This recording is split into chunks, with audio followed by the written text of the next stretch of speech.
Ostallos has now declared war aiwa kune the regime kana kuti utungamiri hwenyika yeZimbabwe achiti aiwa zvakwana.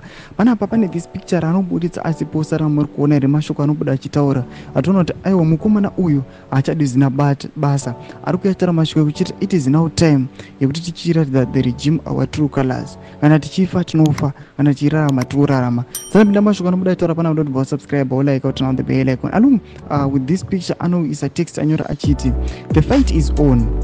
We have been attacked, maimed, and our struggle set back. We will not capitulate. We will keep the fight. We have no option but to fight on. It's not going to be an easy path, but the war is ours to win. We have to organize. We have to fight back as a people, united together until victory. At the end, the people shall govern. Aluta. Domashko anoita kupana pana Ostallos achiti aiwa vakomana we are not going back, atisi kusarenda. We are going to fight for our own Zimbabwe.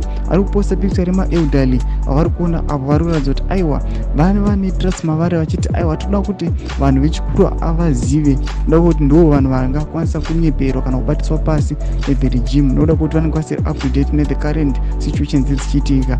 Achiti aiwa our fight is still on. We are not retiring, we are not going back. We want to move, want to mobilize kuti tise change nyika yeZimbabwe. Mashoko anobuda tokona Ostallos atiri kuona kuti aiwa vakomana vakachamuka, zvatiri kuona kuti aiwa they are now advocating for change. Pinda comment section medu mutudza mafunguro enyu, musano subscribe or like and turn on the bell icon.